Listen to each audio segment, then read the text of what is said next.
ሰላም እንዴናችሁ ውድ የማን ዩናይትድ ኢትዮ ፋንስ ተከታታዮች በያላችሁበት ሰላማችሁ ይብዛ።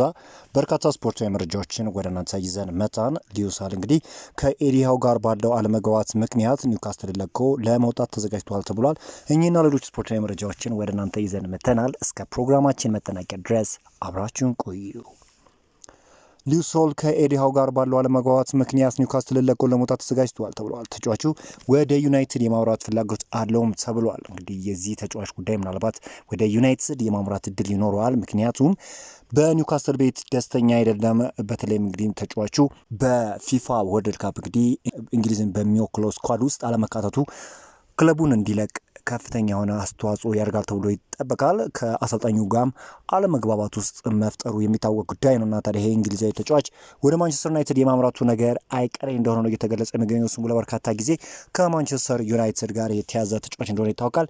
ስካይ ስፖርት በዛሬው ዕለት ይዞት የወጣው መረጃ ሌላኛው ደግሞ ፓትሪክ ዶርጉ በካሪክ ስር በክንፍ አጥቂነት ሚና እንደሚቀጥል ይጠበቃል ተብሏል። ዩናይትድ ለግራ መስመር ተመላላሹ ቦታው አንቶኒ ሮቢንሰን አይቶታል ተብሏል።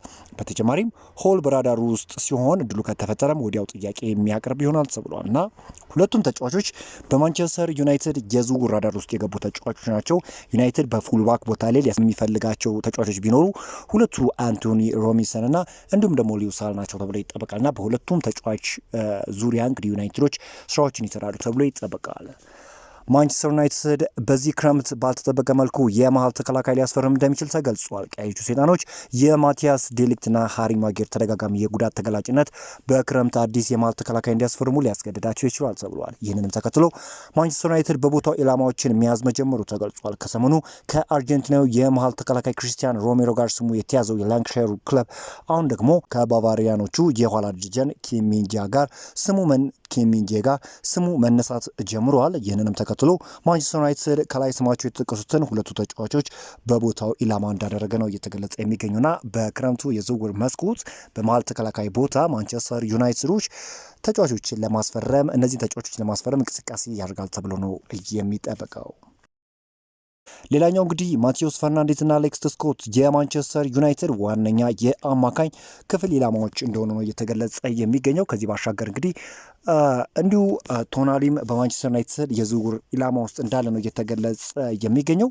በጣም ከነዚህ ውስጥ ግን በቀላሉ ዩናይትድ ያገኘዋል ተብሎ የሚጠበቀው ቢገፋበት በቀላሉ ያገኘዋል ተብሎ የሚጠበቀው ካርሎስ ባሌባ እንደሆነ ይታወቃል። ካርሎስ ባሌባ አሁንም ቢሆን በማንቸስተር ዩናይትድ ዝርዝር ውስጥ እንደሚገኝ ነገር ግን ማንቸስተር ዩናይትድ ባለፈው ክረምት ለተጫዋቹ ይገባዋል ብለው ካስቀመጡት የዋጋ ገደብ ማለትም ከ75 ሚሊዮን ፓውንድ በላይ ለመክፈል ፈቃደኛ እንዳልሆነ ነው እየተገለጸ የሚገኘውና በመሀል ስፍራ ላይ እንግዲህ የኤሊዮት አንደርሰን ስም ከማንቸስተር ዩናይትድ ጋር ከዚህ በኋላ ይያዛል ተብሎ አይጠበቅም። ተጫዋቹ ሞር ፍላጎቱም ወደ ማንቸስተር ሲቲ የሚሄድ ፍላጎት አለው። በዛ ላይም ማንቸስተር ሲቲዎችን በጣም ገፍተውበት እየሄዱ ነውና ሁለተኛ የዝውውር ጥያቄ እንዳቀረቡ የሚታወቅ ጉዳይ ነውና የዚህ ተጫዋች ጉዳይ ሞር ወደ ሲቲ የመሆን ድሉ ከዚህ በፊትም እኔ በተደጋጋሚ ተናግሬ የነበረ ተጫዋቹ ወደ ሲቲ ማምራት ድሉ ከፍተኛ እንደሆነና በዛ ላይም ደግሞ ተጫዋቹ ወደ ሲቲ ማምራት ፍላጎት ስላለውም ሲቲዎች ገፍተውበት ሄደዋል። ስለዚህ ማንቸስተር ዩናይትዶች ቶናሊ፣ ማቴዎስ ፈርናንዴዝ፣ ካርሎስ ባሌባና አሌክስ ስኮትን በስፋት ይከታተላሉ ተብሎ ነው የሚጠበቀው። ሞር ደግሞ ማቲያስ ፈርናንዴዝን ያስፈርማሉ የማስፈረም እድል አላቸው በጣም ከፍተኛ ሆነ። ምክንያቱም ማንቸስተር ዩናይትድ አሁንም የማቲያስ ፈርናንዴዝን ሁኔታ በቅርበት እየተከታተለ ይገኛል። እንደ ቤን ጃኮብ ገለጻ ከሆነ በዝውውሩ ላይ በቀጣዮቹ ቀናት አንዳች ነገር እንደሚፈጠር ይጠበቃል ተብሏል። የፖርቹጋል አማካኝ ዝውውር እንደ ሌሎቹ ዝውውር አታካች እንደማይሆን በጥቂት ጊዜያት ውስጥም እንደሚጠናቀቅ ይጠበቃል ተብሏል። ተጫዋቹ ማንቸስተር ዩናይትድን የመቀላቀል ፍላጎቱ ከፍተኛ መሆኑም የሚታወቅ ጉዳይ ነው። ማንቸስተር ዩናይትድ ከማላዊው የአማካኝ ስፍራ ተጫዋች ማማዱ ሳንጋሬ ጋር ስሙ እየተያዘ ይገኛል። ሆኖም ለማንቸስተር ዩናይትድ ቅርብ የሆነው ዘጋቢ ቤን ጃኮብ በተጫዋቹ ዝውውር ዙሪያ ምንም አይነት የደረሰው መረጃ እንደሌለው ተገልጿል። ሆኖም አንዳንድ የመረጃ ምንጮች የ23 ዓመቱ አማካኝ በዚህ ክረምት ከፈረንሳዊ ክለብ ሌንስ ጋር የመለያየት ፍላጎት እንዳለው ተጠቁሟል። ቤን ጃኮብ አክሎ በዝውውሩ ዙሪያ ምን ሊፈጠር እንደሚችል ሊታወቅ አይቻልም።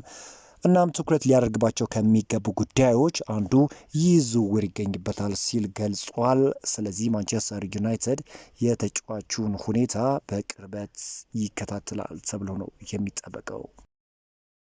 በዛሬው ዕለት እንግዲህ አመሻሹን የወጡ ስፖርታዊ መረጃዎች ምን ይመስላሉ? በአዳዲስ ስፖርታዊ መረጃዎች እስክንገናኝ ድረስ መልካም ተመኘው።